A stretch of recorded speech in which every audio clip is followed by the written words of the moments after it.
Hey everyone, welcome back to another quick how-to. In this video, we're going to show you how you can fix Instagram login error on your iPhone. So first up here, we're going to open up your settings. Now here in your settings, you just need to scroll down and then tap on General. Once you're here on General, scroll down, then tap on VPN and Device Management. And here, make sure to turn off or disable your VPN. Once done, go back to the general settings and then here scroll up and tap on iPhone storage. And here you will find all the apps that installed on your iPhone. So basically, you just need to scroll down, then tap on this Instagram.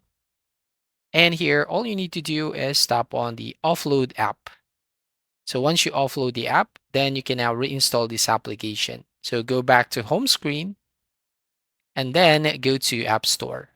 Here on App Store, go to the search box at the top, search for Instagram. And then here, once an update button shows up, you just need to tap on this update button. And once your Instagram is updated, you need to restart your iPhone.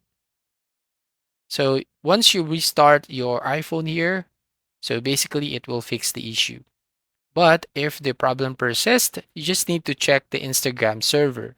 So basically, go to down detector and look for Instagram. So if there's something that having a problem on server, you just need to wait until Instagram support fix the issue. So that's all. Thank you for watching. Please like and subscribe and see you on the next video.